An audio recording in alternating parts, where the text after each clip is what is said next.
semuanya kebagian karpetnya luar biasa. Mudah-mudahan karpet ini sudah tidak punya hutang, insyaallah ya. Insyaallah. Bapak Ibu yang dirahmati Allah Subhanahu wa taala. Rasulullah memberikan sinyal kepada kita bahwa di poin-poin ibadah puasa ada fasilitas yang Allah berikan kepada kita, yaitu berupa ampunan. Kalau kemudian saya bertanya, siapa orang di sini yang tidak punya dosa? Kelihatan aja udah pada tua semua. Dulu mudanya Allahu Akbar. Maka Allah mengingatkan yu'raful mujrimuna bisimahum wa yuqadu bin nawasi wal aqdam. Ketika dosa itu akan terus diminta pertanggungjawaban oleh Allah Subhanahu wa taala. Terpikirkah untuk kita bagaimana cara menghapuskannya? Iya. Salah satunya, alhamdulillah kita masih diberikan kesempatan ibadah puasa. Makanya orang yang ibadah puasa fasilitasnya ampunan, Pak. Rasulullah tidak minta, pasti diampunkan. Kita perlu minta dan perlu berusaha untuk bisa mengkikiskan dosa-dosa yang ada pada diri kita. Maka Bapak Ibu rahimahumullah, Nabi Allah Ibrahim meminta kepada Allah agar diberikan satu kepastian bahwa dia ini melihat Allah menciptakan sesuatu yang mati kemudian hidup. Allah buktikan. Nabi Allah Musa pun begitu, meminta kepada Allah agar memperlihatkan keadilan bagi orang-orang yang terzolimi. Bagaimana caranya Allah memberikan keadilan bagi orang-orang yang terzolimi sementara dia berada di undang-undang negara, bahwa dia tidak tersentuh dengan hukum. Nanti tinggal dulu aja di akhirat, belum tentu, Pak. Ada satu kisah di mana Nabi Allah Musa menginginkan bagaimana keadilan itu diperlihatkan pada dirinya. Ya Rabb, banyak kaum yang terzolimi terhadap orang-orang yang kaya, terhadap orang-orang yang mampu, yang punya kekuasaan, yang punya jabatan. Saya ingin melihat bagaimana keadilan kau buat mereka. Apa kata Allah? Baik, kau berangkat ke satu tempat, kau duduk di atas batu, dan apa yang terjadi kau lihat, gak usah komentar.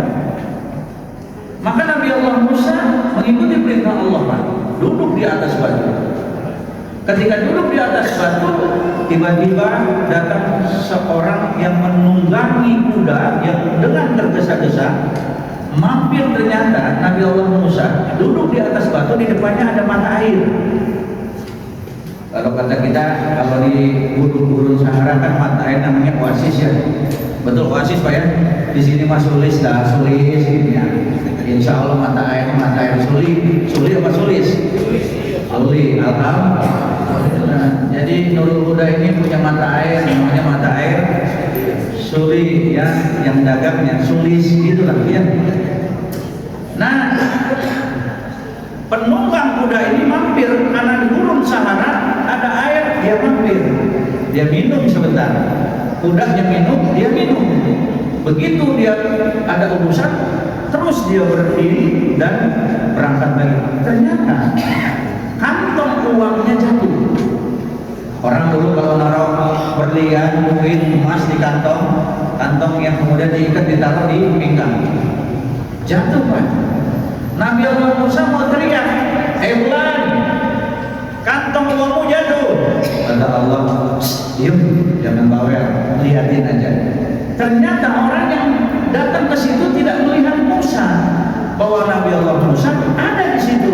Urusan Allah dan kan ada ayatnya, wa ja'alna min baini aydihim saddan wa min khalfihim saddan fa arsaynahum fa hum la yubsirun. Bagaimana Nabi Muhammad tidak terlihat oleh pemuda-pemuda, padahal Nabi Muhammad lewat dan berjalan di hadapan pemuda karena tidak terlihat dan bisa menghilang. Ayat ini gak usah diamalin, Pak. Repot kalau ayat diamalin, Bapak masuk ke Indomaret baca ginian, orang yang punya kasir yang ngeliat Bapak itu ya. Untung-untungnya Bapak nggak bayar, kan repot ya. Gak usah diamalin ya. Nah, nggak lama ketika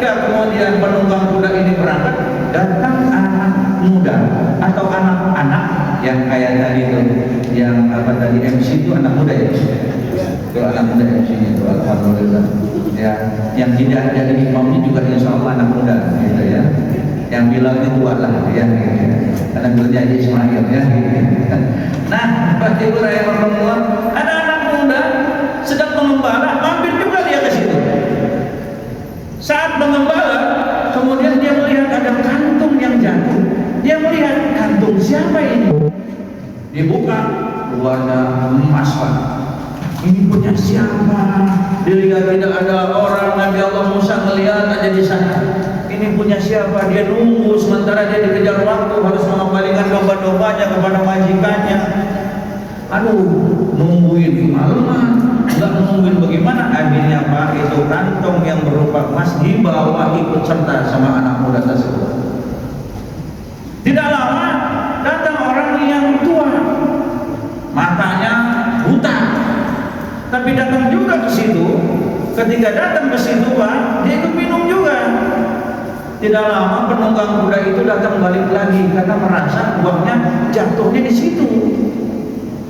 Begitu dia ketemu dengan orang yang tua, maka penunggang ini bertanya, "Wahai orang tua, apakah kau melihat kantong berupa emas yang jatuh di sini?" Maka orang tua itu menjawab, "Bagaimana saya bisa melihat sementara saya buta?" Butakan matanya, tangan yang bisa membetin. Kata penunggang kuda, "Jangan bohong Tuan, karena tidak ada lagi orang di sini kecuali Anda." "Pak, saya kesini tuh nggak ketemu yang namanya uang kantong punya Bapak. Saya cuma mau minum." "Bapak jangan main-main sama saya ya. Saya ini Kapolres Kuda, apa itu nggak ada itu. Yang kontennya sampai ke Australia itu. Nah, iya, ini Kapolres ini, Kapolres cabul ya. Ini kenapa tidak banyak polisi jadi kacau begini ya. Maka kemarin saya waktu hilang motor Pak, saya nggak lapor polisi Pak ya, karena mau bikin SIM pasti mau bikin SIM bayar polisi gitu ya. Aduh, lapor motor hilang ya kencang-kencang lah katanya ya. Ini ada salamnya dari Sukatani lah gitu ya. Kadang-kadang polisi jadi suka lupa gitu ya. Nah, Bapak, maka penunggang kuda nggak mau tahu. Yang ada Bapak jangan main-main masalah ya. Jangan-jangan Bapak umpetin di mana-mana tahu Pak. Saking keselnya Pak. Nabi Allah Musa melihatin, Nabi Allah Musa tahu bahwa kantong emasnya si penunggang kuda di bawah anak-anak yang tadi. Karena dia orang tua nggak mau ngaku, ditebas Pak, mati. Karena Nabi Allah Musa, ya Allah, ini orang kena getahnya, mana keadilanmu? Kata Allah, lihatin aja, bawel. Gitu Pak, makanya siapa yang bawel-bawel keturunan Nabi Allah Musa tuh, ya. Bapak Ibu yang bawel biasanya. Nah, ibu-ibu keturunan Nabi Allah Musa tuh bawel-bawel ya. Memang udah ada sejarahnya Pak, ya. Nah, ketika orang tua sudah dibunuh, mati, maka penunggang kuda akhirnya pergi Pak. Nggak dapat kantong duitnya, kantong emasnya. Nabi Allah Musa pun bertanya, jawab apa hikmahnya? "Wahai Musa, penunggang kuda ini yang bawa emas dulu adalah bosnya, atasannya orang tua anak tersebut. Selama setahun dia tidak pernah membayar gaji anak yang tadi. Maka Allah berikan keadilannya agar gajinya Allah berikan melalui begitu ceritanya. Jadi penunggang kuda itu adalah direktur, atasannya, pimpinannya, bapaknya daripada anak muda tersebut. Aku akan kembalikan lagi. Aku kembalikan lagi hak bapaknya melalui anak tersebut. Oh, iya. Orang tua itu mana? Orang tua itu adalah pembunuhnya orang tua anak tersebut, tapi karena waktu dia dulu masih gagah, punya kedudukan, punya jabatan, maka dia terlepas dari hukum negara. Aku tidak tinggalkan hukumku bagi orang yang menzalimi. Jadi mereka akhirnya mati dengan cara begitulah Allah memberikan keadilan. Jadi orang tua yang tadi mati dibunuh waktu mudanya, mungkin dulu dia preman lah ya, buat ikan kules gitu ya. Jadi sering membunuh Pak. Nah begitu yang dibunuh adalah orang tua anak tersebut. Jadi Allah Maha Adil. Gajinya orang tua anak tersebut dikembalikan kepada anak tersebut, maka yang membunuh orang tuanya anak tersebut dibunuh sama atasannya orang tua tersebut. Artinya apa Bapak Ibu rahimahumullah? Keadilan Allah itu ada. Maka siapa yang tidak berdosa bohong. Orang-orang di sini adalah orang-orang berdosa semua. Lihat aja muka-mukanya itu muka dosa semua. Bawa dosanya kamalan semua ini.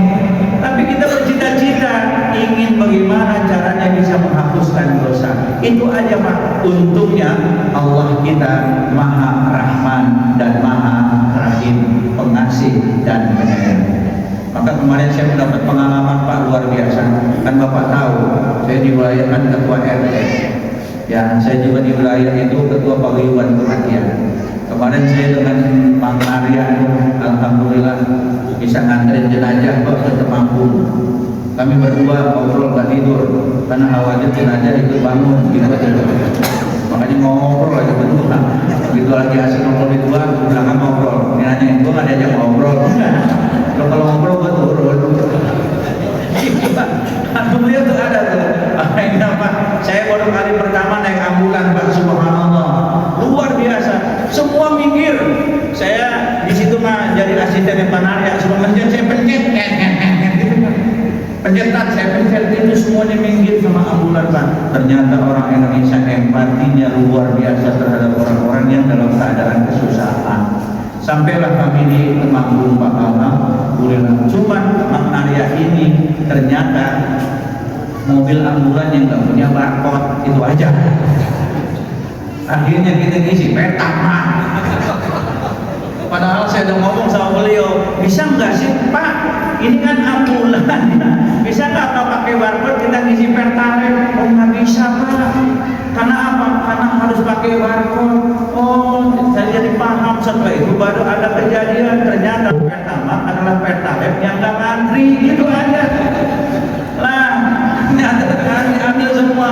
Jadi negara ini kacau balau ya. Dari timah 300 triliun, dari LPEI ratusan miliar, dari pengadaan anggaran rumah tangga DPR miliaran, belum lagi Pertamina triliunan. Sebenarnya hutang Indonesia bisa dibayar Pak.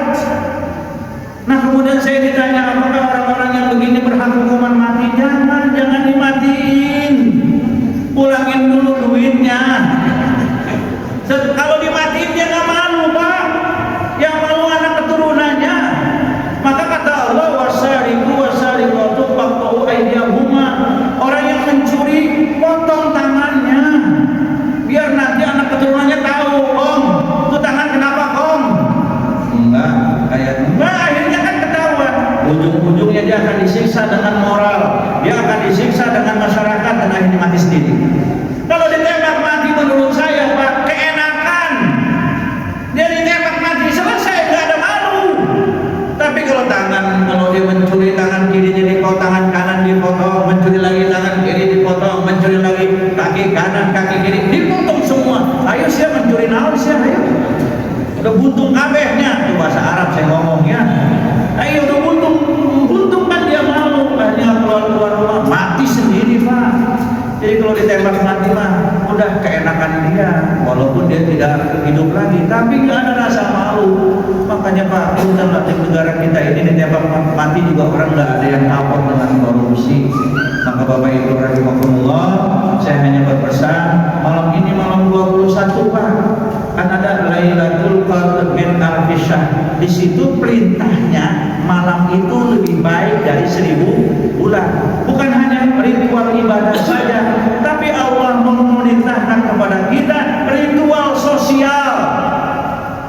Kita kadang-kadang mengedepankan ritual ibadah, padahal di malam itu banyak orang kelaparan, banyak orang yang susah.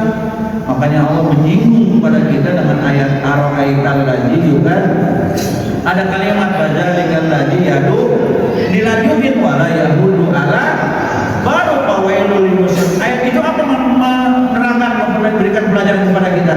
Lu percuma sholat, Kalau lu nggak peduli kepada doa apa, naik lagi nggak peduli kepada yatim. Kalau lu nggak peduli kepada doa apa kepada yatim, lu lah termasuk orang yang mendustakan agama. Percuma lu sholat.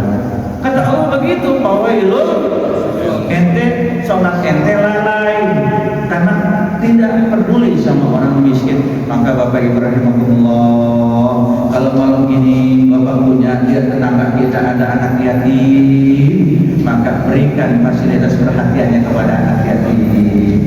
Maghrib anak yatim kasih makan, jam habis tarawih anak yatim kasih makan, nanti jam 11 jam 12 baru mamanya yatim yang kita kasih makan. Insya Allah dah, mudah-mudahan gak panjang lebar karena memang sudah pada lelah, sudah pada capek. Intinya Bapak Ibu rahimahullah, saya juga mohon doa kepada para jemaah sekalian bahwa alhamdulillah Pak, saya mendapat kepercayaan di bulan Juli dari Travel Malika, ya, di mana saya diminta untuk bekerjasama membawa jemaah. Nah, saya mengajak kepada Bapak yang ada rezeki di bulan Juli, kita bisa umroh bareng dengan Ustaz Abdurrahman. Mau nggak kira-kira Pak? Masalah rezeki mah nggak usah dipikirin. Bagaimana caranya nanti ada urusan Allah. Ini mumpung di bulan Ramadan nih, berbanyak minta gitu. Nanti insya Allah kita di bulan Juli yang ada rezekinya kita berangkat. Syukur-syukur Masjid Nurul Huda bisa berangkat semua. Kosong. Nanti kalau berangkat semua ini masjid kita liburin. Iya. Maka Ibu rahimahullah, saya minta keikhlasan Bapak. Ikutin saya. Siapa tahu ijabah menyertai kita, dan nanti yang ingin mendaftar untuk umroh bisa melalui Mas Haji Muslihat atau langsung ke saya di bulan Juli, bahkan insya Allah setelah hari raya Idul Adha. Ikutin saya Pak. Nanti Bapak buka surat Al-Haji ayat 27, amalkan rezeki biarkan nanti Allah yang atur. Ramadan akan mengantarkan setiap harapan berdoa kita akan dikabul oleh Allah Subhanahu wa taala. Bismillahirrahmanirrahim. Labbaik Allahumma umratan wa azin bin nasi bil haji ya'tuka rijalan wa ala kulli dhamirin ya'tina min kulli fajjin amiq. Labbaik Allahumma umratan. Semoga pada waktunya Allah perkenankan kita bisa berangkat umrah bareng di bulan ini. Terima kasih.